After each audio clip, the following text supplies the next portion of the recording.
Hello friends, कैसे हैं आप सब। आई होप आप सब बहुत अच्छे होंगे। और आज मैं उड़ीसा में हूँ और मैं यहाँ पे कुछ बीचेस और कुछ मंदिरों के दर्शन करने आई थी।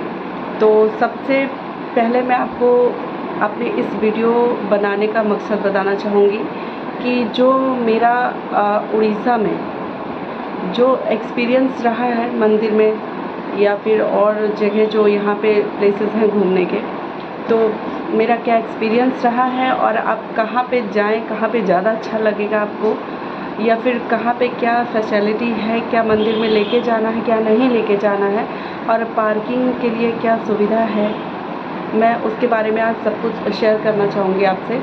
तो मैं सबसे पहले जगन्नाथ जी के दर्शन करने के लिए गई थी। मैं पुरी में ही एक होटल ली गार्डन है, मैं वहाँ पे रुकी हुई हूँ।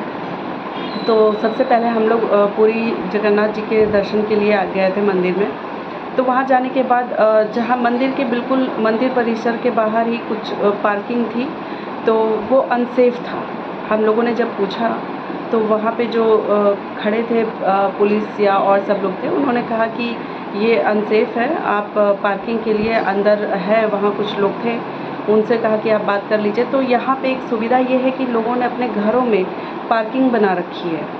तो आप जब भी जाएं तो वहाँ पे लोकल काफ़ी लोग खड़े होते हैं, आप किसी से भी पूछेंगे तो कोई ना कोई आपको मिल जाएगा पार्किंग के लिए। तो आपको अपने घर में ले जाएंगे, तो आप अपनी गाड़ी वगैरह जो भी कुछ चीज़ें हैं आप वहाँ पार्क कर सकते हैं, पहली चीज़। दूसरी चीज़ ये है कि ये पार्किंग फ्री नहीं है भाई, वो अपने घर में आपको आपके जो भी कन्वेंस है, जो भी आप कार, बाइक, स्कूटी जो भी है, आपको अगर वो खड़ा करवा रहे हैं, वहाँ पे रखवा रहे हैं, तो आपसे कुछ चार्जेस तो वो लेंगे ही लेंगे।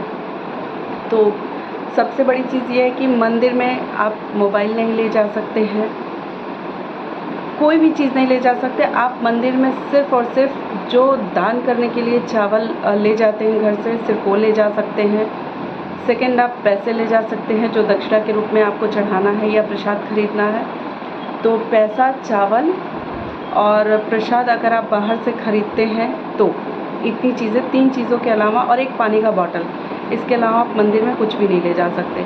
तो आपके पास जो भी मोबाइल है, जो भी बाइक, स्कूटी, कार है, वो सब आप जहाँ पे भी पार्क करें उन्हीं को आप अपना मोबाइल भी दे दीजिए, आप अपने शूज़, सॉक्स सब वहाँ पे निकाल दीजिए, वो पेमेंट लेंगी। और हम लोगों ने अपने फ़ोन और स्कूटी हम लोगों ने यहाँ पे रेंट में ली थी, तो वो स्कूटी हम लोगों ने यहाँ पे दे दिया, और उसके चार्जेस इन्होंने हम लोगों से लिए थे। एक पानी का बॉटल लिया था उनसे, और फ़ोन दिया था उनको रखने को, और बाइक, तो इसके 120 रुपये उन्होंने हमसे चार्ज किया था।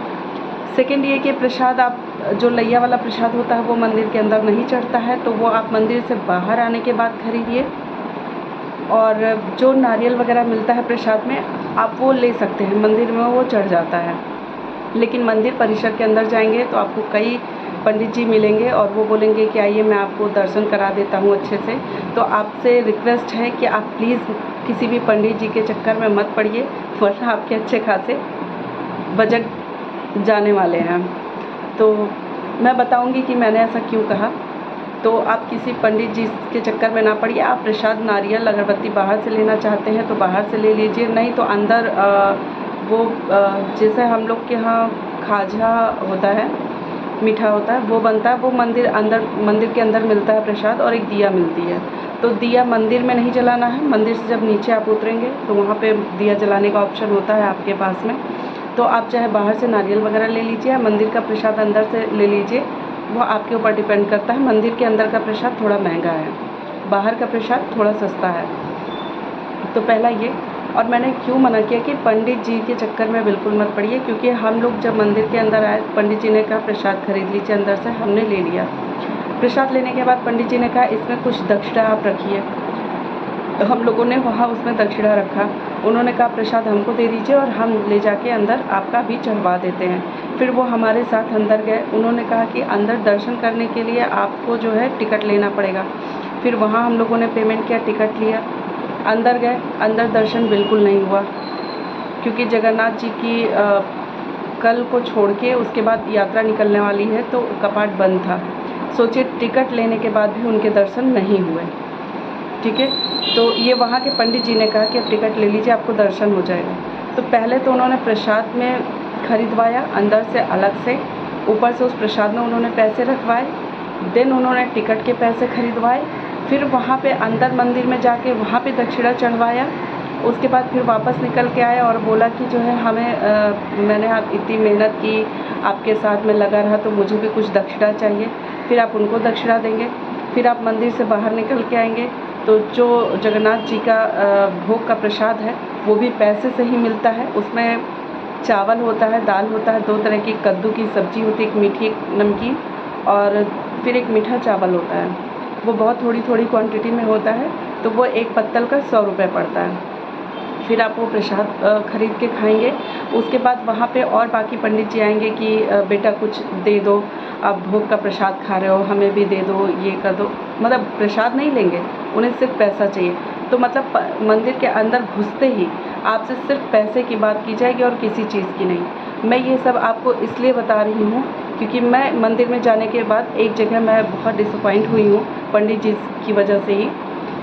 मैं जो बाहर से प्रसाद लेके गई थी, पंडित जी ने उसको अंदर नहीं चढ़वाया। ऐसा नहीं कि वहाँ चढ़ाया नहीं जाता, वहाँ चढ़ाया जाता है अंदर, लेकिन कपाट बंद थे।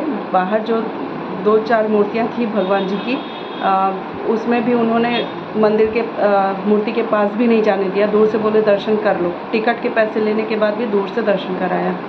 कोई बात नहीं, मेरे वो जो प्रसाद बाहर से मैंने लिए थे नारियल वगैरह, वो बच गया था।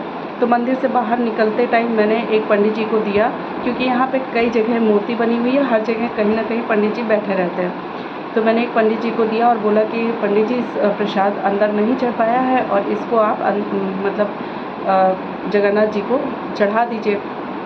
तो उन्होंने इशारे से बोला कि इसमें दक्षिणा डालो। मैंने कहा पंडित जी हमारे पास तो कैश ख़त्म हो गए, क्योंकि अंदर हर जगह उन लोगों ने पैसे इतने लिए कि अब हमारे पास पैसे नहीं बचे। तो उन्होंने सीधा स्ट्रेट फॉरवर्ड बोला कि आप प्रसाद ले जाइए, मैं नहीं चढ़ा सकता क्योंकि इसमें दक्षिणा नहीं है। तो वहाँ मुझे ये चीज़ बहुत ख़राब लगी कि क्या अगर प्रसाद में दक्षिणा नहीं है तो भगवान जी को हम प्रसाद नहीं चढ़ा सकते। मेरा मानना है कि आप अपने कर्म अच्छे रखिए, सोच अच्छी रखिए और भगवान में श्रद्धा रखिए, सबसे बड़ा चीज़ वही होता है। लेकिन हमारे यहाँ का कल्चर इतना ख़राब होता जा रहा है कि पंडित जी लोगों ने अब इसको एक व्यापार बना लिया।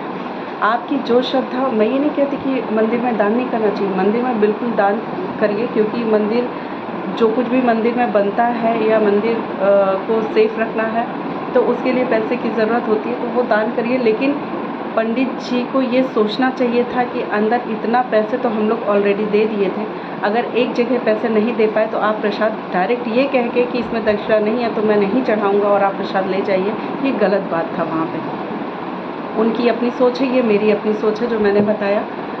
बाकी आप के ऊपर डिपेंड करता है, आप पंडित जी के साथ जाना चाहें तो आप जा सकते हैं। मैंने बता दिया कि कहाँ कहाँ क्या क्या खर्च लगते हैं। और स्लीपर कभी मंदिर परिसर में मत निकालिएगा, क्योंकि वहाँ खोने का डर होता है। और दूसरा मैं बात करूँ तो यहाँ कोणार्क मंदिर में बहुत अच्छी कलाकारी हुई है। और मतलब जो आज हम बोलते हैं कि हम सभ्य समाज के लोग हैं, जो चीज़ें आज कहते हैं कि नहीं ये तो बहुत रईसों वाली निशानियां हैं, ऐसी हैं वैसी हैं, मैंने वहाँ पे देखा जो कलाकृतियाँ हैं, जो मूर्तियाँ बनाई गई हैं दीवारों में, जो आज हम सभ्यता का नाम दे रहे हैं, ये पता नहीं कितने हज़ार साल पहले ये सारी चीज़ें थी जो आज हम लोग जी रहे हैं या हम लोग कर रहे हैं। जो शादियों के प्रचलन पहले के